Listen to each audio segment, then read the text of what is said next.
happy to welcome you to another one of my history and government discussions.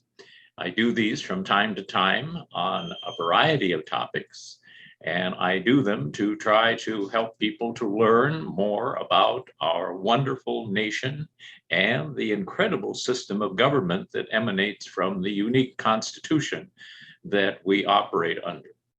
I hope you enjoy this presentation. And please come back and watch some more when you have an opportunity. I do post them to YouTube once they are completed, and I've had a chance to edit them in a minor way at least. So I hope that you will be able to join us very often. And so here, let's get underway for today. The period that we're talking about is roughly the 1830s to 1860. And it is a period that most of us don't pay a lot of attention to because the presidents were boring and not very good. And there was the Mexican War, but it was not a time of like something dramatic like the Civil War. And so in order to really understand what was happening with these people, we need to take a little detour into the philosophy of the time. And there were two main philosophies that were influencing people, and they were Romanticism and they were Transcendentalism. And so we'll go through a number of those things, and then we'll talk about places where these actually were impacted. Now, I'm not going to say much about the music and art of this period, except that when I open this up, you're going to hear two clips from some of the music that's an example of the Romanticism period. The first one will be Mozart's Symphony No. 40 that'll be playing in the background. And then the next one will be one by Chopin's Nocturne, a little more gentle. But anyway, that's why we're hearing the music. We won't do music through the whole thing, but a couple of these need to hear.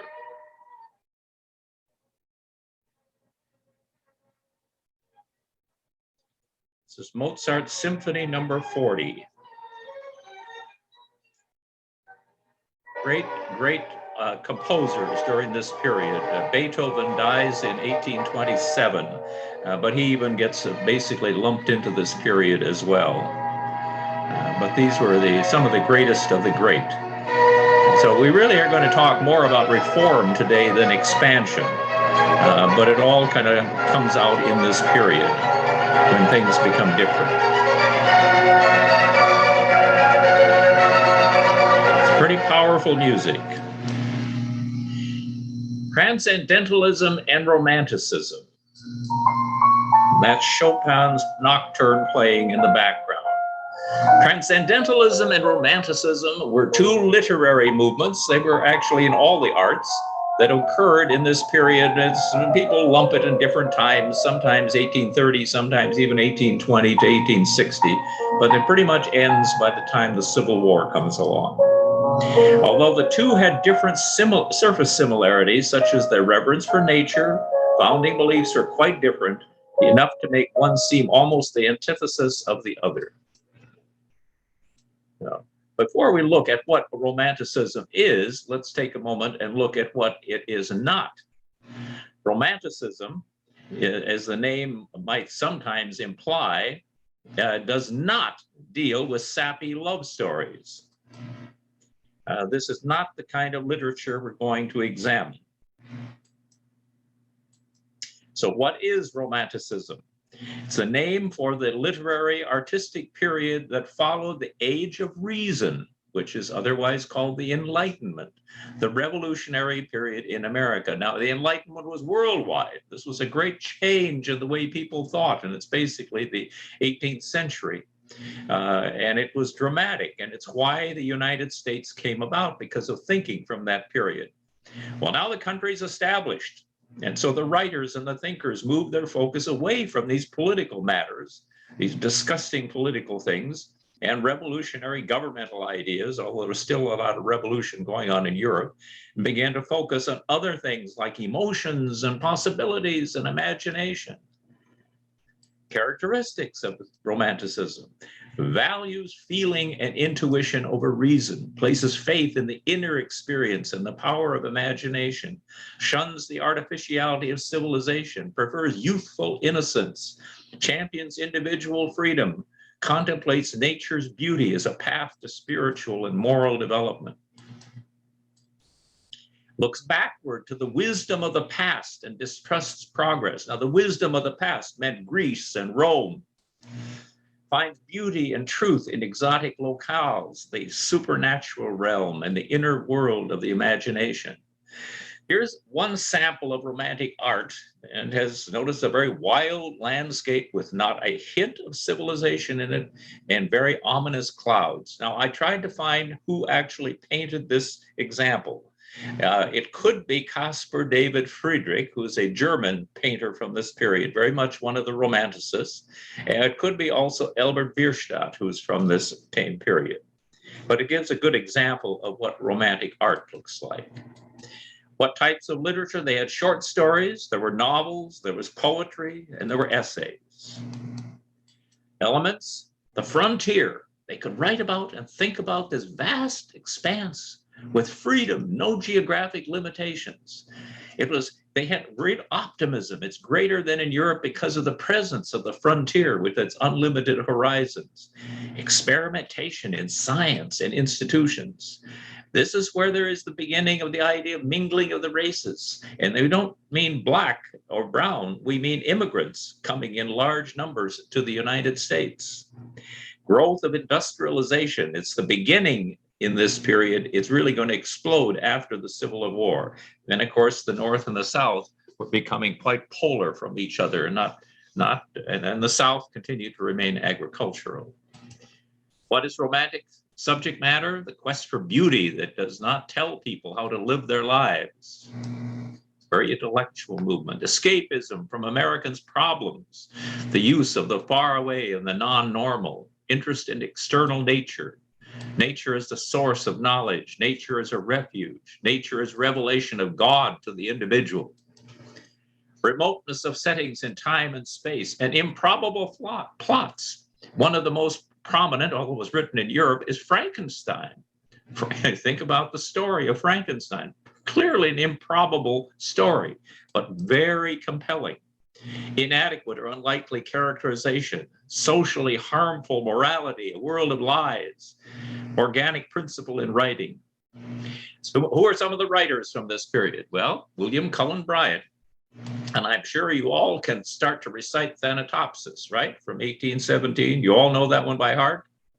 You probably had to read it and memorize some of it at least. It's a very significant poem from this period, long poem. Henry Wadsworth Longfellow, who wrote the Song of Hiawatha and Paul Revere's Ride.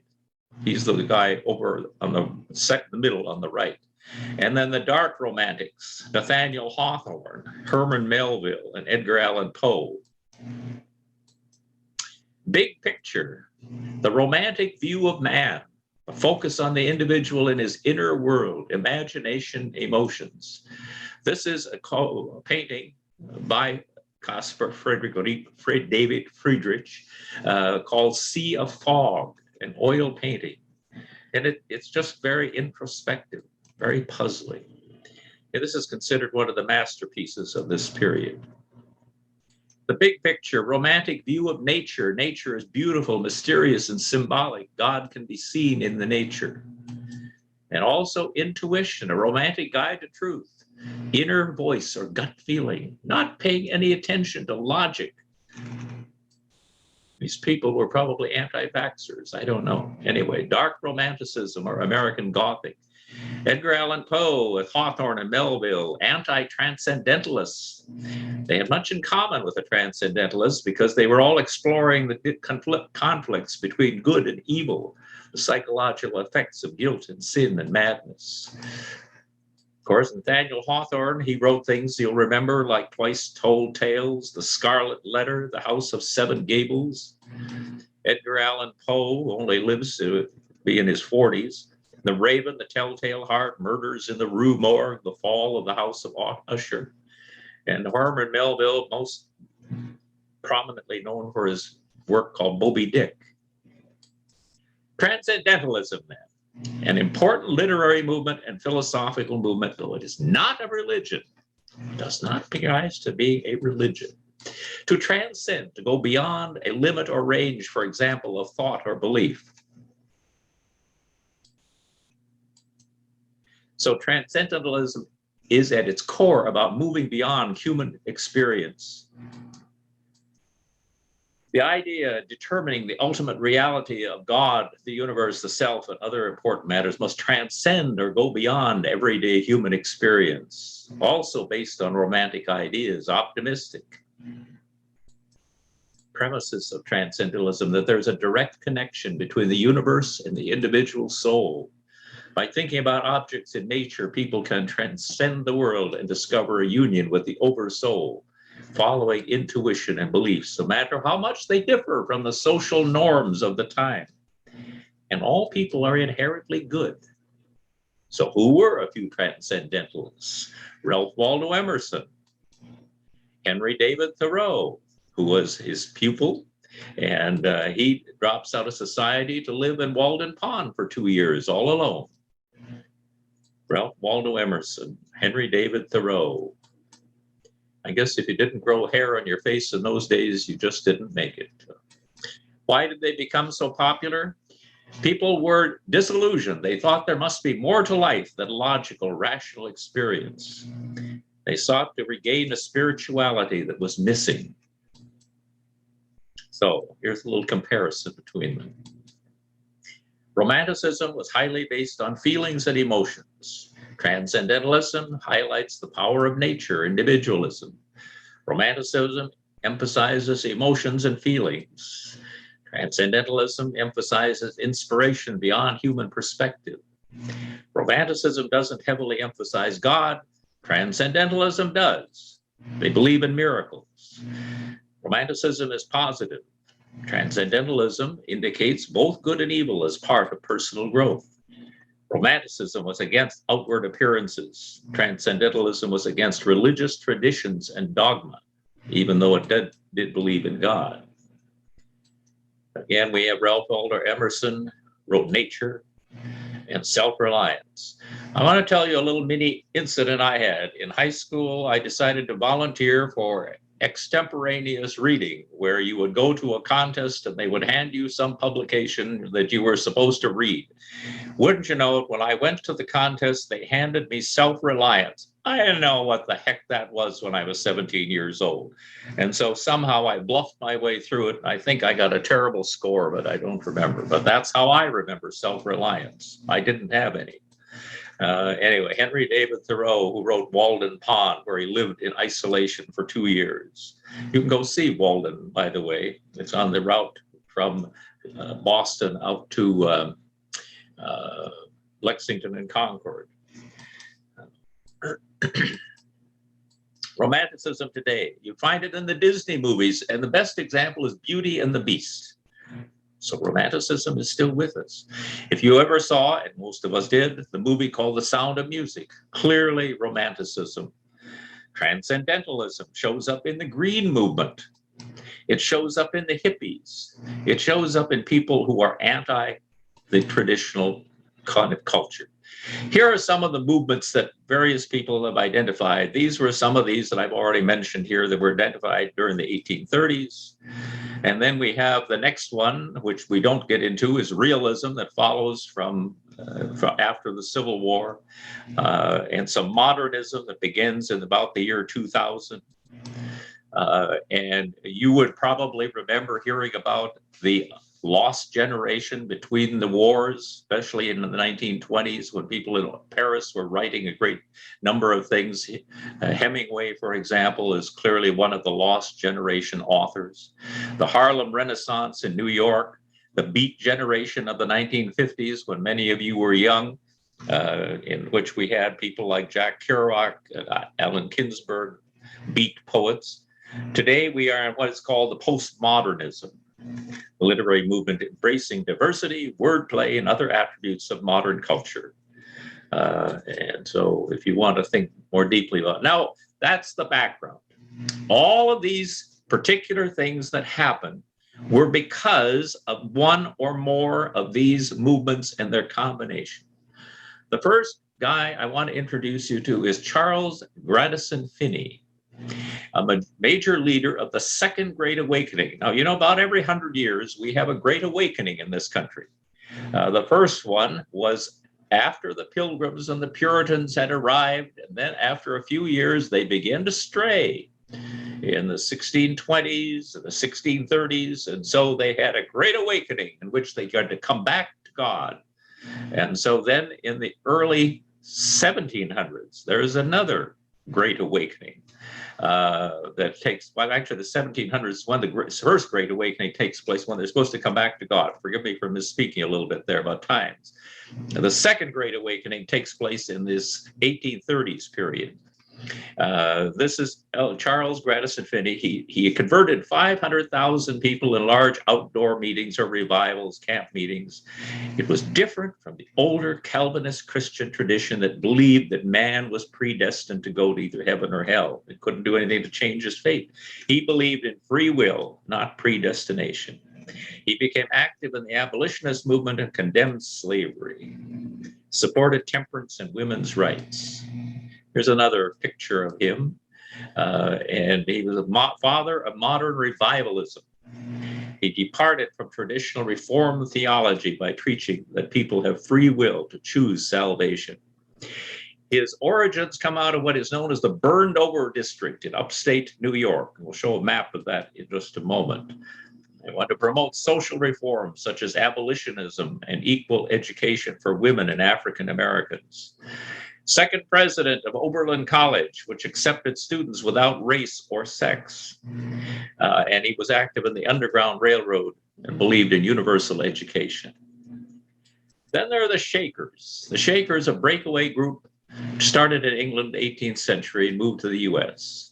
Believed in a new way of life, abolished families, practiced strict celibacy, and full equality between the sexes. The families were completely segregated houses, had separate entrances for men and women, so they did not believe in procreation. The only way to gain new members was through adoption or conversion. Well, today there are only just a handful of Shakers left because, you know, if you're going to do it, you have to make babies, and they weren't making them. They are known for their simple functional furniture designs. Music, dancing, and self-publishing books became popular. And here is one of the songs we best know them by. It's a gift to be simple, 'tis a gift to be free, 'tis a gift to come down where we ought to be. And when we find ourselves in the place just right, we'll be in the valley of love and light. When true simplicity is gained, to bow and to bend, we shan't be ashamed to turn. We'll be our delight, till by turning, we come round right. It's a beautiful song. Anyway, then we have the Amana villages, 1855 to 1932. They're founded in Iowa. They based their society on Christian ideals, provided each family with a home and monthly allowance at the general store. Medical care was free. Each person was expected to work and assigned a job. Elders based this on the needs of the community, as well as the talents of the individual. So this one exists up until 1931, 1932, when finally it was no longer practical to continue as they have been. So they still, however, exist and own and manage some 26,000 acres of prime Iowa land. And agriculture still is an important economic base, just as it was in their communal times, because the land was not divided up with the end of communalism. The landscape still reflects communal heritage. In addition, over 450 communal area buildings stand in the 7 villages. So it's a delightful place to tour if you wish to do so. Now, if you go down to Best Buy or one of the other stores in town, you may be able to buy Amana products because they started Amana refrigeration and they make all kinds of appliances. very good appliances, as a matter of fact. Then there's the Church of Jesus Christ of Latter-day Saints, which we use more commonly the term Mormons, organized by Joseph Smith in New York in 1830. They moved later to Illinois, Nauvoo, Illinois, actually, where the people who were there thought they were just wrong, and so they murdered him. Brigham Young succeeded him, and he decided, we got to get out of here. We can't live in this dangerous place. And so they went west until they found what they thought was their promised land in Utah. And now there was a problem. This was a passionate, if you would, charismatic kind of religion. And not to say something sexist, but I guess it is, women tend to be more attracted to this kind of religion. At least they were in the 1830s and 40s. And so they wound up with one heck of a lot of women who were members of the church and only a handful of men. One of the ways, practically speaking, that they solved this is they allowed the men to have multiple wives. And so they have polygamy. It became a policy of the church as of 1852. And it continues until 1890, when in order to be admitted as a state, they had to renounce polygamy. There are still offshoot parts of the Mormon church that practice polygamy. The Oneida colony, started by John Humphrey Noyes in Oneida, New York, a religious community. They lived communally where everyone shared everything, including work, food, possessions, and living space. Among their other beliefs, the community rejected exclusive love and considered all men married to all women. And so they had free love in Oneida. Practiced mutual criticism, where actions were reprimanded in front of a committee, sometimes in front of the entire community. They last for about 30 years until they have to change their ways.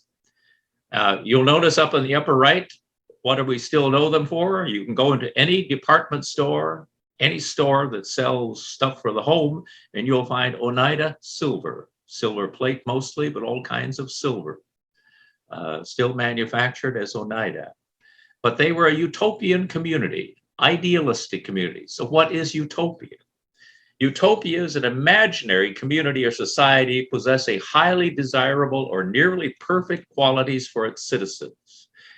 It was coined as a term by Sir Thomas More way back in 1516, describing a fictional island off the coast of South America. It's the opposite. Utopianism is the opposite of dystopia, which dominates the fictional literature of the 1950s onward, chiefly because of books like George Orwell's 1984. It can also denote actual experiments in what participants regard as a vastly superior manner of living, generally in what are termed intentional communities. So they're often impossible, far-fetched. Some people would even say they're deluded. Utopia, a perfect place. Robert Owen is the man who founded it. He believed everyone should contribute to make it self-sufficient. And of course, as I said already, it failed.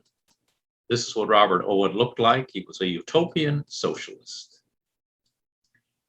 This is what the original plans for New Harmony, Indiana were, and that's where it was. And you can still see some remnants of it, tour it there in New Harmony, Indiana. Here are some of the buildings that are there. Brook Farm experiment, founded in 1841 in Massachusetts. Former Unitarian minister George Ripley to live self-sufficiently. Influenced by Transcendentalism, emphasized individualism and the mysteries of nature. Preferred to live apart from society due to the unequal and unfair treatment of the individuals. Influenced Hawthorne and Thoreau. It lasted only until 1847 because it made a mistake. If you ever thought about farming in Massachusetts, it's not a very productive place to do so because the land is rocky, hard, not particularly fertile. So here is a map that shows the various communities in the mid-1800s. And you can see there is a concentration of them in the Northeast, in Massachusetts, New Hampshire, and in particular in New York. Brook Farm was located in eastern Massachusetts. The Oneida community in western New York. Amana colonies out in southeastern Iowa. New Harmony in southern Indiana. One called Nashoba, 1825 to 1830. It didn't last very long, but it was an attempt to provide a utopian community for African Americans. It just wasn't going to work. And then one where there's very little evidence of it, Icaria, out in Texas, that was another utopian community that they tried to start. Now we have the temperance movement that also comes about during this period, anti-alcohol. So why were they so anti-alcohol? Well, it began in 1826 because it was estimated that the average American in the early 19th century consumed over 4 gallons of liquor a year. In 2000, the average was just over 2 gallons a year. So they were really consuming one heck of a lot of alcohol. And so that was the reason. Mostly it was women who saw demon rum as the #1 enemy. The main focus was to get men to sign pledges promising not to drink alcoholic beverages. Later, alcohol organizations such as the Women's Christian Temperance Union, the WCTU, worked to make alcoholic beverages illegal. This is a famous thing called the Drunkard's Progress, and you've seen this before in one of my presentations. But step #1 is a glass with a friend. Oh, that's all you're doing, so innocent. And that leads to a glass to keep the cold out. And finally, then, or more, you have a glass too much. Drunk and riotous. The summit attained, jolly companions, a confirmed drunkard. Poverty and disease follow. Forsaken by friends. Step desperation and crime. And finally, step 9, death by suicide. Wife and daughter in the lower part of the panel here, weeping outside. The burning house in the distance is a prison. It's a terrible picture to paint, but that's how people felt in Emperor. There were over 2,000 temperance societies in the United States. 70,000 members signed the pledges. They were promising abstinence from alcohol. Reform movements flourished through the 1830s and 1840s. As Ralph Waldo Emerson put it, there was not a reading man without a plan for a utopian community in his waistcoat pocket.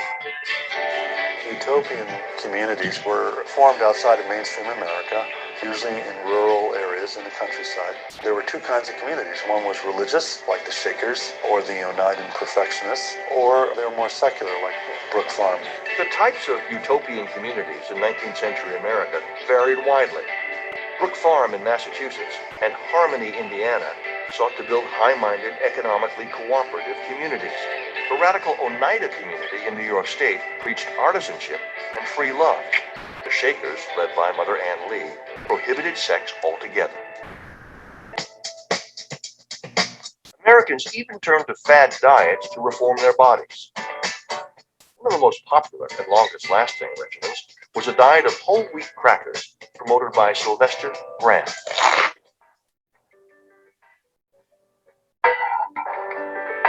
Religious revivals burned hot in these decades as newly zealous congregants saw it as their role to right the social evils they saw around them.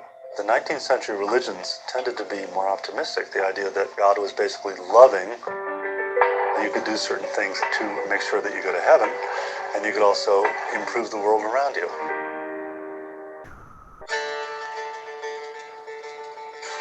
Reformers promoted public schools and higher education for women and men. Idealistic Christian reformers like Dorothea Dix crusaded against cruel conditions in prisons and asylums. Women demanded the right to vote, the right to own property, and the right to work in the professions. Some radicals kept their maiden names. Others insisted on leaving the term obey out of their marriage vows. Women were also at the forefront of the largest reform movement, encouraging men to take the pledge not to drink. drinking had an enormous impact on women, since very often they were the victims of drunken husbands and boyfriends and fathers who would come home and beat them. It was an attempt to protect women from abuse. Abolition became the most passionate crusade of all, and eventually eclipsed all of the reform movements. Christians, women, utopians, and many others worked together to end slavery. Ultimately, their agitation over this issue would shake the nation to its core.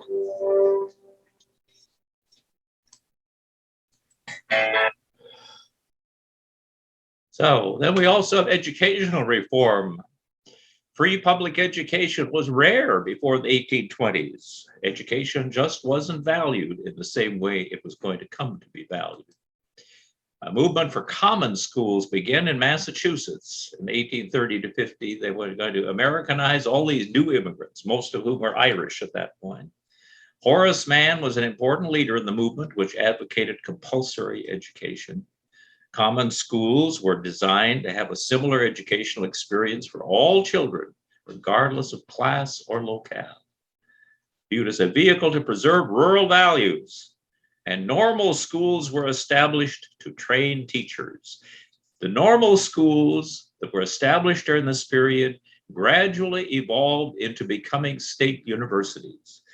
For example, if you were to go up to Florida Atlantic University or Florida International University, probably the roots somewhere they were a normal school. Now, the Land Ordinance of 1785, this is before the Constitution, you understand. It took and organized, this is 5 states, it organized it into townships. The townships were 36 square miles, and you see how they were laid out. And under this ordinance, section 16 of each township was set aside for school purposes, and such was often called the school section. And this is often where the common school was erected. Was subsequently added as a school section in Western states as well. And usually this is where the common school was erected. And of course, they could sell off, they could either farm the land or they could sell off the land to then build buildings or support the school as they would. McGuffey's Readers, the original 1836 version of this reading book was used for 75 years, about 80% of all American students. Some 120 million sets of it were sold. No other books had ever had this much influence over so many children over such a long period, except I would add perhaps the Bible, which everyone read during this period. Labor reform. Unions began to form after the Revolutionary War in places like Philadelphia and Baltimore. In the 1820s, the Mechanics Union of Trade Associations began to combine different types of unions. Their goals were not only for higher wages and improved working conditions, but also free public education, abolishment of debtors' jail, and universal bail suffrage. This is the preamble, and the end of it says, desirous of forming an association which shall avert as much as possible those evils with which poverty and incessant toil have already inflicted, and which threaten ultimately to overwhelm and destroy us. Now, they do begin during this period, but the labor movement really gains speed in the latter part of the 19th century and into the 20th century. Up until the mid-19th century, a person could be put in jail if they could not pay back money owed. Well, if you get thrown in jail when you owe money, how are you ever going to be able to get out and to pay it? Early unions pushed to have debtor jails abolished. Child labor was widespread. In New York, for example, 30% of the workers were under the age of 16, some of them as young as 8 and 9, and even younger once in a while. The unions. 1820s unions entered politics with the Working Men's Party, made up of craftsmen, skilled journeymen, and reformers. They wanted a 10-hour workday, free public education, and abolition of debtor imprisonment, the end of prison contract labor. The party ended in the 1830s, And then they had one called the Local Focal Party, local radical faction of the New York Democratic Party. Many of the early labor unions were destroyed by the economic collapse caused by the Panic of 1837. Up through most of US history, about every 20 years, we have a panic or a depression. One of the big ones was in 1837. Labor unions made a comeback and were devastated by the economic crisis. Note the year 1857. So we had one in 1837 and then one in 1857. Unions came back strongly after the Civil War. Antebellum, notice the word, it's the Latin word ante, A-N-T-E, means before, bellum means war. Antebellum period between the Revolutionary and Civil War, labor's accomplishments. President Van Buren established a 10-hour workday for all federal employees. 1842, Massachusetts Supreme Court ruled that labor unions were not illegal. They also, in the same year, children were prohibited from working over 10 hours a day. New Hampshire made 10 hours the legal workday. 1848, Pennsylvania passed a law to make 12 the minimum age for child workers. 1848, Pennsylvania passed a 10-hour workday. So this was for the ladies of this period at the Lowell Mills. Working conditions were hell, pure hell. The average workday was 11 hours per day, 13 hours per day of close attention and monotonous labor. It was cruel and inhuman punishment, but they had no choice, many of them, and so they did work in these terrible conditions. Manufacturing jobs grew during this period substantially. Notice without looking at the specific numbers, you just see the size of the bars and how they increased so dramatically. So the manufacturing is beginning to take off in this period. Dorothea Dix, in the mid-1820s, she discovered the mentally ill in Massachusetts were kept locked in prisons, unsanitary, unheated cells, chained to the walls, naked, filthy, underfed, and sleeping on stone floors. And many of them died very, very quickly in those conditions. And she began a famous lifelong campaign to improve conditions for mentally ill persons. And so Massachusetts ultimately builds a mental hospital. And this then spreads to other states as well.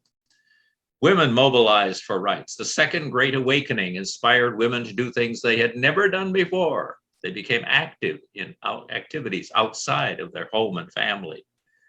In the temperance and abolition movement, as well as other humanitarian causes. The women were considered inferior to men, so they were not allowed to attend college, vote, or control their own property. Legally, women were their husband's property.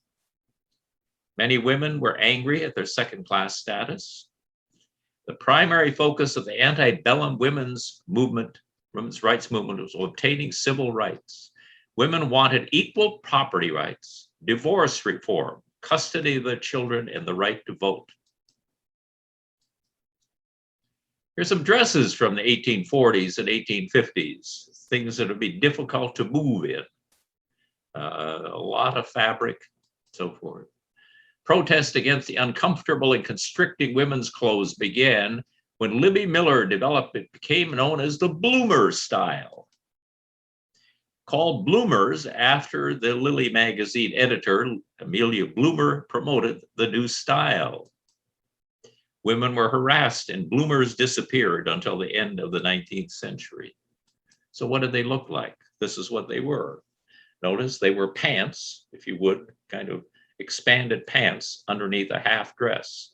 And there's a cartoon over on the left that shows men wearing them, or women with smoking cigars, I guess.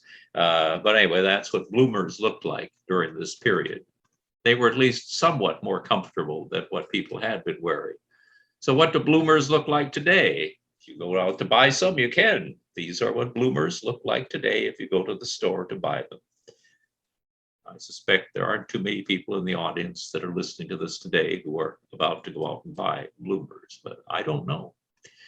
The Great World Anti-Slavery Convention was held in London, Women were encouraged to take an active part in American anti-slavery societies. They weren't allowed to be delegates, but this angered Elizabeth Cady Stanton and Lucretia Mott, so they decided to hold their own meeting to promote women's rights. And this famously takes place in 1848 in New York. The Seneca Falls Convention in New York, 1848, the beginning of the women's movement in the US, organized by Mott and Stanton, to discuss social, civil, religious conditions and rights of women, to publicize the second-class status of women and work to remedy it. There were 300 there. Now remember, this is a time when it's not easy to travel. You can't just get on the train or plane or bus and get there. Still, they had 300 from across different sections of the country. Declarations were passed. Female suffrage met serious opposition until Frederick Douglass, the one man who was there, convinced the delegates to pass a declaration demanding it. Only one convention attendee, 19-year-old Charlotte Woodward, lived to see women win the vote in 1920. It was a long battle. This is their declaration of sentiments from the 1848 convention. And notice how it parallels the United States Declaration of Independence. We hold these truths to be self-evident, that all men and women are created equal, and that they are endowed by their Creator with certain inalienable rights. And at the end, resolved that is the duty of the women of this country to secure themselves their sacred right to the elective franchise. Here's Cady Stanton with 2 of her 7 children. 1851, Anthony and Stanton became partners in the suffrage movement. Although their efforts directly led to the 19th Amendment, neither, of course, lived to see it. But they were the early pioneers. And then this lovely lady, Sojourner Truth. She was there in an 1851 convention in Akron, Ohio. Former slave abolitionist and women's rights advocate Sojourner Truth gave a stirring speech called "Ain't I a Woman?" Now, you got to envision me as the teacher. When we got to this point, I would leave the room and I would go outside, and I should actually have had a picture here for you to see. I would put on a black wig and a house dress, and I would come back in and I would read this to the kids. And they probably remember this probably about as well as anything that I ever did. And I try to use the accent as much as I could. And I'll, the second paragraph, that little man in black, this minister there, he says women can't have as much rights as men because Christ wasn't a woman. Well, where did you, Christ, come from? From God and a woman. Man had nothing to do with them, and so forth. So anyway, it was fun to do. So yeah. I had fun teaching, I will say that. Anyway, here are some of the leaders: Lucretia Mott, Cady Stanton, Mary Livermore, Lydia Mara Child, Susan B. Anthony, Grace Greenwood, Anna E. Dickinson, all in the Oval there. These were important leaders early on. Then there's a question of higher education for women. Higher education for women, frankly, just did not exist at all before 1821. 1821, Emma Hart Willard founded the Troy Female Seminary in New York for the first endowed school for girls.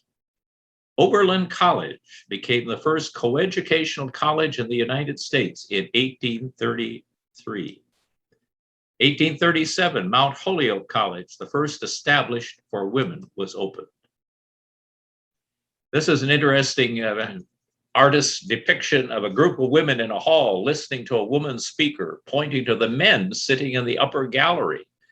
Now, the thing that makes this kind of interesting is usually it was the other way around. The women were allowed to sit in the gallery and watch the men debate and speak, but this is in cartoons essentially reversing the way they were doing it. The abolitionist movement was organized in 1833. William Lloyd Garrison, Arthur and Lewis Tappan, and others formed the American Anti-Slavery Society in Philadelphia. Abolitionists believed slavery was a national sin, and it was the moral obligation of every American to help eradicate it. Through his newspaper, The Liberator, Garrison spoke out against slavery and for the rights of Black Americans. From the very first issue, he made it clear he would be a strong advocate for the total abolition of slavery and full citizenship for African Americans. This is a quotation from it. "On this subject, I do not wish to think or speak or write with moderation." And then he goes down at the end, "I am in earnest, I will not equivocate, I will not excuse, and I will not retreat a single inch, and I will be heard." And he was heard, and he's been heard down through the generations. William Lloyd Garrison.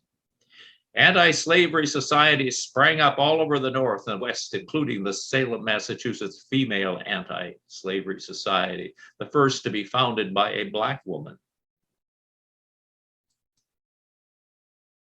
Abolitionists faced hostility and violence in the early years. In the early 1830s, Amos Dresser, a minister in Memphis, was arrested and publicly whipped. Being a member of an Ohio anti-slavery society, possessing and disseminating anti-slavery materials. So, anti-abolitionists. Gerrit Smith, a wealthy New York abolitionist, president of the New York Anti-Slavery Society, and he was one of the Secret Six who gave financial assistance to John Brown for his raid on Harper's Ferry. Samuel J. May, a Unitarian minister, a pacifist who acted as a general agent of the Massachusetts Anti-Slavery Society, sheltered slaves on the Underground Railroad. There's a young picture of William Seward, governor of New York. He was elected to the US Senate as a Whig Party member in 1847.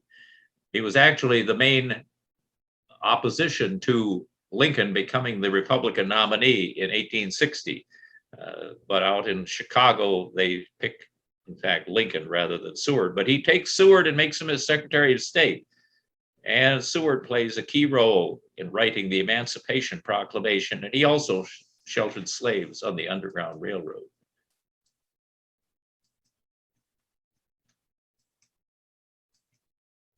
So here we have Lucretia Mott, and she supported Black Americans' right to vote. Anyway, Lydia Maria Child, she wrote an appeal to the class of Americans called Africans, an anti-slavery tract.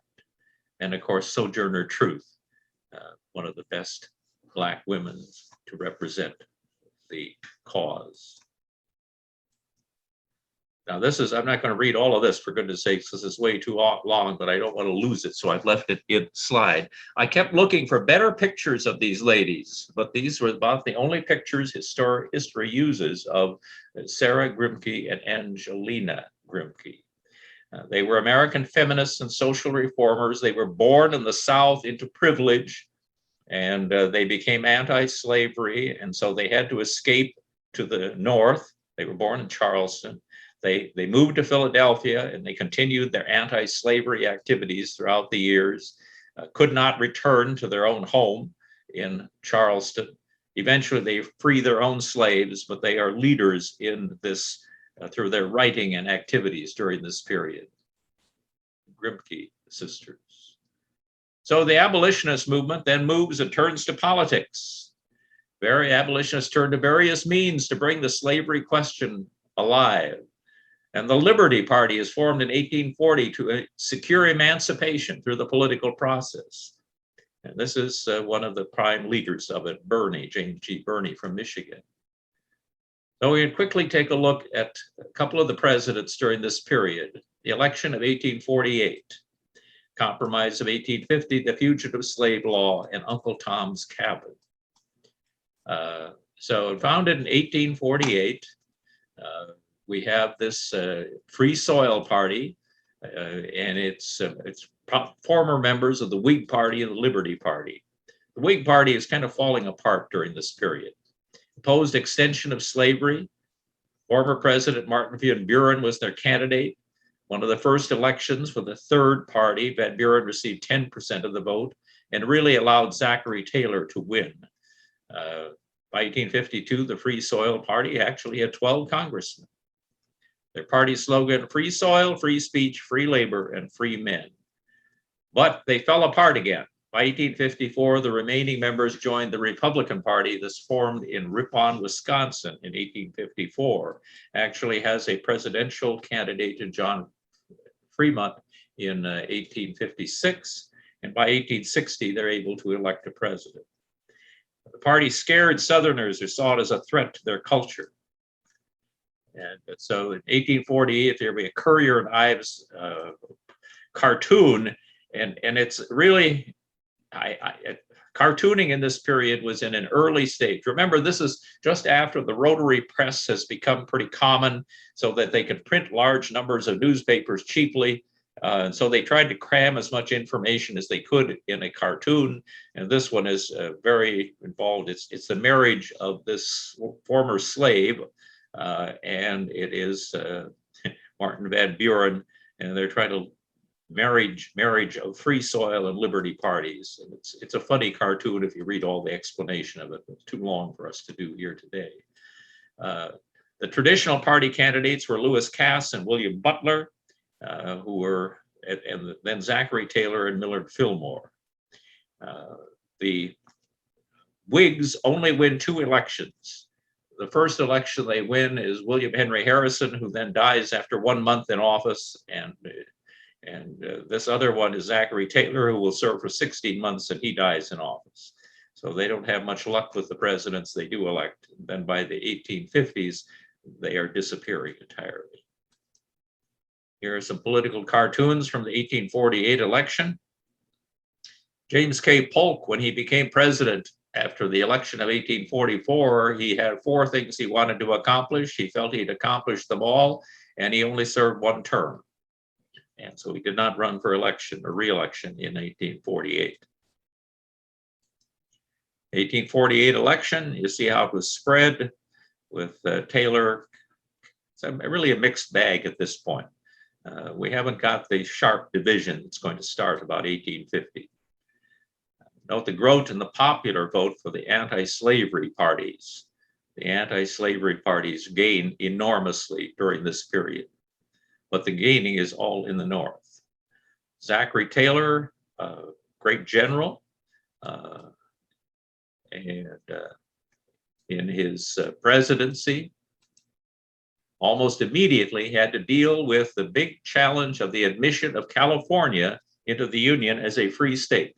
California's population had expanded rapidly due to the discovery of gold in 1848. Taylor, who was a slave owner, but he took an anti-slavery stance by encouraging California to come into the Union, knowing they would be a free state. Several southern states threatened to secede or leave the U.S. for the admission of another free state. Taylor held a conference of Southern leaders who threatened secession. He told them if it was necessary to enforce the laws, he personally would lead the army and hang anyone who rebelled against the Union. He died suddenly in July 1850. He'd only been in office for 16 months, and Millard Fillmore becomes the president. Now, let me digress here for a moment. You can't live history that didn't happen. But it is my belief that if the South had seceded in 1850, the North was not yet strong enough to resist them. Remember, the army itself was pretty small. And so quite likely they would have been successful in leaving the Union if it had happened in 1850. But we're going to have the Compromise of 1850 that we're about to talk about quickly that will hold them in the Union for another 10 years. And even when the Civil War begins, through most of the Civil War, the South nearly won. Here's a famous cartoon that I always think is kind of obscene. It shows President Taylor attempting to balance the Southern and Northern interests on the question of slavery. And I think it's an interesting way to portray him, but I'll let you draw your own conclusions. He has a very difficult task. And then he dies July 9th, 1850. Millard Fillmore, 13th president, he dealt with the Compromise of 1850, which he supported, which Taylor had opposed, and he opens diplomatic relations with Japan. Millard Fillmore, one of our more disappointing presidents.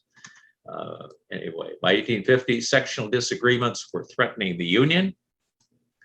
Tension became a major issue when Congress considered whether Western lands acquired after the Mexican War would permit slavery. California became a big population, so they asked to become a state. Famous great compromiser Henry Clay proposed legislation to appeal to all factions. And a great debate took place over 7 months. Initially, it was voted down. And then Henry Clay is old and he's ill. And so he is not there when the final vote is taken, but a man from Illinois, Senator Stephen A. Douglas, steps in. He kind of massages the bills a little bit. He's successful in getting them passed. This is the problem. They had kept a balance between slave and free states, 15 and 15 by the time we get to 1848. But now comes California, and there's no other potential new state to balance them off. So what are they going to do? California's population and growth had gone from 14,000 in 1848 to 2.25 million by 1852. And a great debate. How would the issue of slavery be resolved in the new territories? California petitioned to enter as a free state. It would upset this balance. Dispute over land. Texas also claimed its territory extended all the way to Santa Fe, which is in today's New Mexico. And the nation's capital was home to the largest slave market in North America. Many wanted it stopped. Now here we see a big fight that takes place in the United States Senate, in which Senator Foote, Mississippi Senator Foote, draws a pistol on Senator Benton from Missouri. And so it's a very tense time. And so when we think we have a lot of disagreement going on in the United States Senate now, it's nothing like what it was then.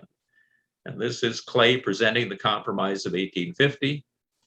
And it had 5 sections. Number 1, the territories of New Mexico, Nevada, Arizona, and Utah would be organized without mention of slavery. And they could then decide that when they applied for statehood. California would be admitted as a free state. Texas would relinquish the land in dispute, but in compensation, it got $10 million to pay its debt to Mexico. The slave trade would be abolished in Washington, D.C., although you could still have slaves in Washington, D.C. You just couldn't buy and sell them anymore. And then there was a fugitive slave law was toughened up so that if you found a slave up in the north, you were duty bound to return him to his owner in the south. And so these are the people who were involved in the great debate. We have General Winfield Scott, Henry Clay, Calhoun, Webster, and Fillmore. And of course, the compromise outlined, this shows slaves on their way to be sold. Fugitive slave law. Federal commissioners were appointed, given authority to issue warrants, gather possessions, and force citizens to help catch slaves. Accused runaways were denied both a jury trial and the right to testify on their own behalf and could be sent south. Also working against the freedom of the accused was the fee paid to commissioners in each case, a bounty, in other words. Just like we have out in Texas right now. Not quite the same, but sort of the same. A slave owner or catcher could seize a black person who fit the description of the runaway and bring him before a federal judge. And if they could be identified, they had to be returned. And so they had all kinds of rules here. It was very, very, very hot kind of a political issue. And several northern states passed additional personal liberty to counter the fugitive slave law. There we have some slaves being ambushed. And the South attempted to present slavery as a real good. And these are some cartoons that show how enlightened it was. And I think at that point, we pretty much have covered the major topic that's going to lead to the Civil War. And of course, the Compromise of 1850 is passed. And then that forestalls an immediate civil war. but the issues are not solved and will eventually grow and fester even more, especially when we get to the Nebraska-Kansas Act of 1854, sponsored by Stephen A. Douglas, which would allow the states in the Northwest, the West and Northwest, to make their own decision about slavery. And this was just more than they could stomach in the South. It inflamed Abraham Lincoln, who had been sitting on the side, not participating actively. And the Kansas-Nebraska Act of 1854 stirs him to action, and it will lead to his being elected president 6 years later. Anyway, this is an important period in history.